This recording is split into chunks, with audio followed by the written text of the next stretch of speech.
Bonjour et bienvenue sur les vitamines du royaume pour cette nouvelle série sur le salut. Je crois que c'est quand même quelque chose d'important qu'on en parle. Certains connaissent Dieu, certains pas.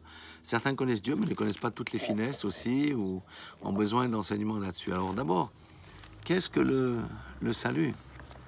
Alors le salut, c'est le résultat de quelque chose, c'est la conséquence de quelque chose, c'est la conséquence d'une alliance. Et j'aimerais vous parler de cette alliance-là. Et pour cela, il faut aller dans la Bible, dans Matthieu 26, 28. Vous savez, ce verset-là fait... Le contexte, c'est que c'est lors du dernier repas, ce qu'on appelle la Sainte Seine, où ce sont les paroles de Jésus qui dit « Ceci est mon sang, le sang de l'alliance qui s'est répandu pour plusieurs pour la rémission des péchés. Amen. » Donc le salut, c'est une alliance. Il n'y a pas de salut sans alliance, et l'alliance se fait dans le sang de Jésus-Christ. Ça veut dire implicitement en acceptant son sacrifice à la croix de Golgotha comme l'unique moyen pour la rémission des péchés et être justifié devant Dieu. Ça, c'est la première chose. La deuxième chose, dans toute alliance, il y a des droits et des obligations. Amen. Je ferai une vidéo spécifique là-dessus pour bien expliquer ce que c'était que l'alliance au temps biblique, mais ici, il nous dit, dans Matthieu 11, 29, quand Jésus s'adressait aux foules, Jésus parlait en langage simple et pas théologique, il a dit « Prenez mon joug sur vous et recevez mes instructions. Amen.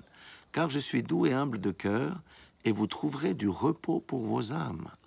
Car mon joug est doux et mon fardeau léger. » Amen.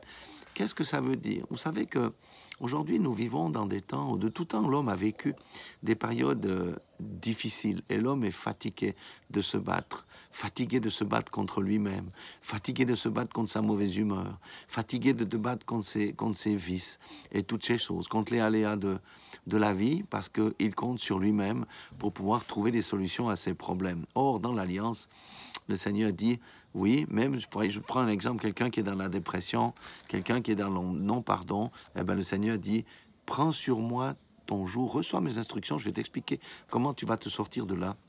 Moi, je suis doux et humble de cœur, j'accepte tous ceux qui viennent à moi. Et la conséquence de l'alliance, c'est « et vous trouverez du repos pour vos âmes ». Quel que soit ce que vous allez subir dans votre vie, il y aura des hauts, des bas, vous aurez toujours le repos. Parce que le repos ne s'achète pas, ni chez Harrods, ni chez Coop, ni chez Migros, ni dans les chaînes de magasins, ni chez un boutiquier. On ne peut pas acheter 100 grammes de repos. Le repos, c'est Christ qui le donne lorsqu'on est en alliance avec lui. Quelles que soient les épreuves, vous savez que nous sommes appelés à traverser les épreuves, mais nous traversons les épreuves dans la paix. Amen. Première des choses, il y a un échange.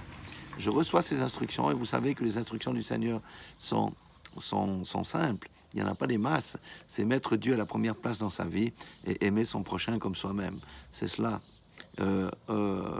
Tout chrétien, tout enfant de Dieu, tout fils de Dieu né de nouveau est appelé à vivre.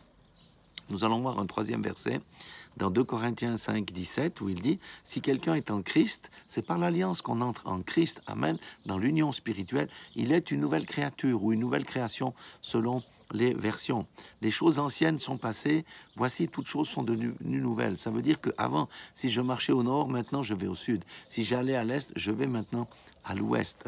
Oui, ma vie change, mes pensées changent. Il y a des choses que j'aimais faire avant que je vais détester aujourd'hui. Il y a même des personnes avec qui que je fréquentais que je vais couper mes relations parce qu'elles sont mauvaises. Toutes choses sont nouvelles. Je suis une nouvelle création. Amen. Alléluia. Je préfère création que créature parce que création, c'est l'intérieur qui est refait. La créature, je n'ai pas changé. Je porte toujours des lunettes. J'ai toujours le même nez, les mêmes oreilles. Mais c'est mon intérieur qui est changé lorsqu'on entre dans une alliance avec Christ et qu'on reçoit ses instructions. Quatrième verset, c'est dans Romains 6, 4 qui dit « Nous avons donc été ensevelis avec lui par le baptême », parce que le baptême est quand même fait partie du processus, en sa mort, afin que comme Christ est ressuscité des morts par la gloire du Père, de même nous aussi, nous marchions en nouveauté de vie. Amen. Le Seigneur Jésus est mort pour la rémission de nos péchés, mais pour donner la vie qui était en lui. Et ça veut dire que nous mourrons à nous-mêmes pour recevoir la vie de Christ. Ça fait partie de l'alliance aussi, et notre vie va changer, la vie de quelqu'un va changer. Ça va aller de gloire en gloire, de progrès en progrès, parce qu'il y a des choses de notre ancienne vie qui doivent... C'est comme la mue du serpent. Le serpent doit se débarrasser de son ancienne peau.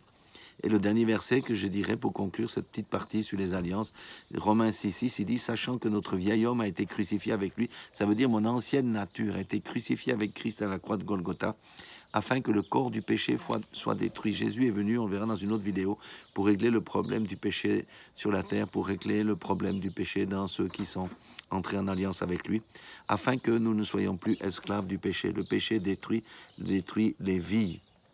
Donc, c'est une alliance avec Jésus-Christ qui amène le salut. Ce n'est pas une alliance avec une religion ou avec une philosophie ou quoi que ce soit. Aucune église ne sauve, c'est Jésus-Christ qui sauve lorsqu'on entre en alliance avec lui. Et rappelez-vous que son joug est léger. Et c'est lui qui prend nos fardeaux pour nous donner le repos de nos âmes. Ça, ce sont quelques caractéristiques de l'alliance avec Jésus-Christ. Oui, c'est ça. Le salut découle de l'alliance. Il n'y a pas de salut si quelqu'un n'est pas en alliance avec Jésus-Christ. Soyez tous bénis dans le nom puissant de Jésus-Christ, le nom au-dessus de tout nom, le nom de celui qui est mort et ressuscité pour chacun d'entre nous qui entrons en alliance avec lui.